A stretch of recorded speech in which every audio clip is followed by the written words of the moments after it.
Hace un tiempo hice un video acerca de animes prohibidos en algunas partes del mundo, y en él hablé acerca de uno en especial, Midori, la niña de las camelias, una obra muy cruda que es considerada como uno de los animes más horribles jamás creados. Aparte de que fue censurado en todos los países del mundo, tanto así que se convirtió en una leyenda urbana, la cual, luego de varios años, salió a la luz. Es por ello que en este video quiero hablar netamente de su historia y el por qué este anime fue tan polémico, incluso hasta nuestros días. Voy a hacer una sección en el canal hablando acerca de leyendas urbanas del anime, y me parece que este es el perfecto ejemplo para empezar. De antemano les pido que me ayuden a compartir este video y si les gusta dejen su like, porque lo más probable es que YouTube me lo desmonetice debido a los temas de los que voy a hablar. Sin nada más que decir, comencemos.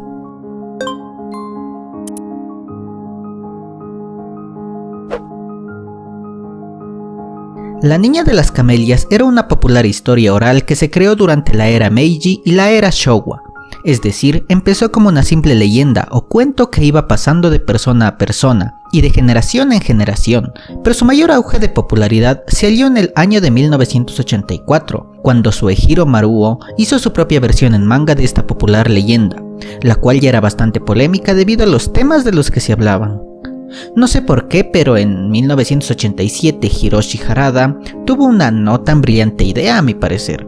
Decidió llevar a la animación tradicional esta obra, pero ninguna casa productora quiso hacerse cargo de este proyecto, ya que sabían que hacer una animación de ese manga les iba a traer más problemas que beneficios, además de que, debido a la época en la que se encontraban, lo más probable era que su imagen se fuera a la basura, así que simplemente rechazaron todo tipo de solicitud del señor Harada.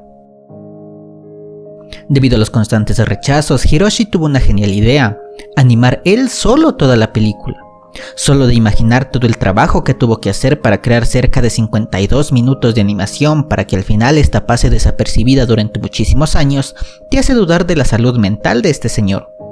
Hay que señalar que el proceso de animación antaño era más complicado que en la actualidad.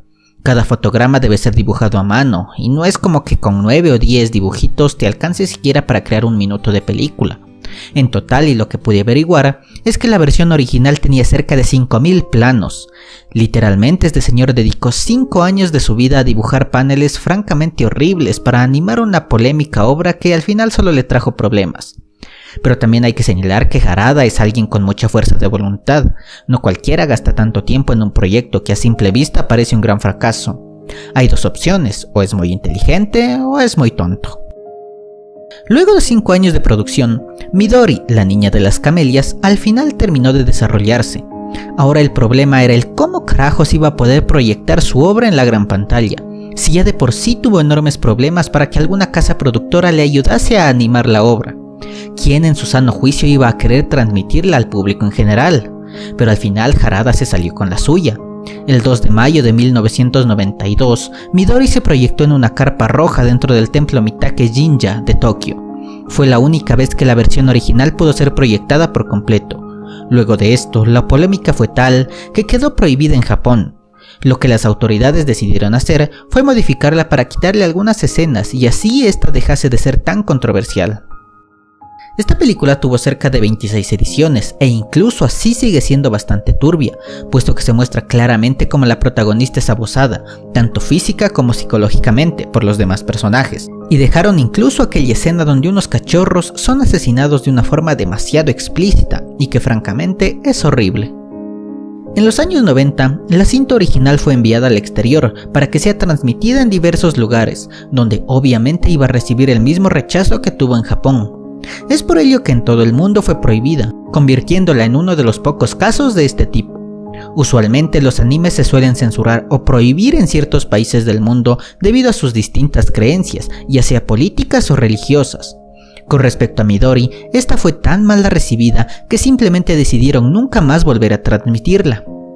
Cuando la cinta original regresó a Japón, las autoridades decidieron destruirla al instante, porque si esto seguía así, la imagen de la industria de animación iba a quedar por los suelos. No sé si decir afortunadamente o algo así, pero Harada tuvo un duplicado de la misma. Pero lo que le hicieron a su film hizo que él se enojara bastante y se negó rotundamente a volver a transmitir su película. Todos tenían prohibido el siquiera tener copias de ella, y con el paso del tiempo, la mayoría de personas olvidaron su existencia. Con el auge del internet y la creación de los distintos foros, las leyendas urbanas se iban haciendo cada vez más populares, y la aparición de supuestos animes perdidos no se hizo esperar. Muchos de aquellos que en los 90s vieron a Midori hablaban acerca de un proyecto que era horrible, y el morbo empezó a aumentar. Muchos querían ver de qué trataba o siquiera si era real o no, puesto que todo se basaba principalmente en relatos de supuestas personas que la habían visto. Pero como solo existía una copia y precisamente era la que el señor Harada poseía, no se podía demostrar a ciencia cierta las afirmaciones, y encima como era común el inventarse historias para tener interacciones, muchos la tomaron como una leyenda urbana más del montón. Sabían que existía una historia y un manga turbio, el que fue creado por Suehiro Maruo, pero respecto a una animación no se sabía nada. Por bastante tiempo se siguió hablando acerca de este tema, porque el morbo siempre va a estar presente en el pensamiento humano. Pero como dije, la gran mayoría creía que todo era un rumor, un mito que se inventó alguien solo para llamar la atención. Pero todo cambió cuando en el año 2006, Harada se volvió más indulgente y permitió a una compañía francesa que lanzara una edición de aproximadamente 48 minutos, donde se eliminaron las escenas más fuertes para que tuviera una mayor recepción por parte del público. Por primera vez se pudo conocer que aquella popular leyenda urbana era en realidad cierta y que todo este tiempo Midori siempre estuvo oculta por su autor, y con las 26 modificaciones que tuvo, al fin se le quitó la censura mundial que recibió en su momento, y precisamente el morbo por el cual la censuraron hizo que en 2006 fuera bastante vista. Todos, al saber que la leyenda no era falsa, querían ver el porqué de tanta polémica. Y creo que todos sí se llevaron alguno que otro susto o desagrado al ver todo lo que contenía. En el año 2013, el negativo original de Midori fue hallado en un almacén antiguo, y a partir de él se hizo una nueva versión, lo cual fue proyectada en distintos festivales de cine como el de Kanazawa. El impacto que tuvo este hallazgo fue bastante grande en los distintos foros de internet, debido a que, a lo largo de los años, se ha ido hablando de supuestos lost media u obras que se han perdido con el pasar del tiempo. La mayoría lo tomaba como simples leyendas, pero al ver que uno de los tantos rumores terminó siendo cierto, hizo que se siga investigando más acerca de estas obras. En algún punto tal vez iban a lograr desmentir o corroborar aquellos rumores. E incluso hasta el día de hoy se siguen buscando supuestos animes perdidos, y en otros casos se siguen creando más de estas leyendas. Y todo esto fue gracias a Midori. Por ejemplo, Saki Sanobashi, otro anime supuestamente perdido, del cual haré otro video de leyendas del anime hablando netamente de él. Lo que yo pienso de Midori es que simplemente es una animación turbia que ganó popularidad por el morbo de su leyenda. A mi parecer es una obra bastante difícil de ver, no solo por toda la crudeza existente, sino porque está hecha muy mal. Y es normal. Ya lo dije antes, Harada creó él solo los 5000 dibujos necesarios para lograr su animación, aunque la mayoría no son más que planos estáticos con un audio muy malo y casi no se entiende nada de su trama, esto debido principalmente a las limitaciones de la época y a las posteriores reediciones a las que fue sometida.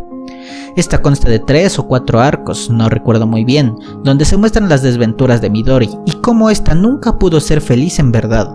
Todas las escenas parecen pesadillas, en serio que son muy traumáticas y explícitas, además de que los temas de los que se habla son considerados como tabúes en algunas regiones del mundo. Todo esto no es más que una historia oscura que en realidad no te deja un buen mensaje, solo te muestra cómo Midori sufrió toda su vida e incluso se dice que es una víctima de la esquizofrenia y cuyo final sigue siendo oscuro, puesto que se cree que ésta se terminó autoinmolando por todo el sufrimiento, pero no se lo deja muy claro en la cinta precisamente por lo mal que está hecha.